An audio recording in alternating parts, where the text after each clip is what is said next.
Elon Musk के नाम सुनते ही सबसे पहले जहन में आता है टेस्ला। टेस्ला एक ऐसी कंपनी है जिसने बर्की गाड़ियों को न सिर्फ मकबूल बनाए बल्कि उसे एक नए स्टाइल और जद्दत का निशान बना दिया। मस्क ने 2004 में टेस्ला में सरमायाकारी की और 2008 में उसकी सीईओ बन गई। उस वक्त बर्की गाड़ी कोई खास मकबूल नहीं थी। लोग उन्हें सुस्त और गैर प्रोडक्ट समझते थे, लेकिन मस्क ने उसी सोच को बदल दे दी। टेस्ला की गाड़ी जैसे कि मॉडल एस और मॉडल 3 न सिर्फ माहौल दोस्त थे बल्कि रफ्तार और डिजाइन में भी रिवायती गाड़ियों से भी बेहतर। टेस्ला ने ऑटो पायलट फीचर मुतारिफ कराया जो खुदकार ड्राइविंग की तरफ एक बड़ा कदम था। इलॉन मस्क का मकसद यह है कि टेस्ला के जरिए दुनिया भर में पायदार तवाने पे रोक दिया जाए।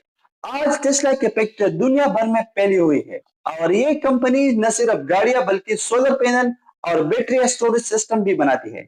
मस्क ने साबित किया कि माहौल को बचाना और जदीद टेक्नोलॉजी के एक साथ चल सकते हैं। अगर टेस्ला ने जमीन पर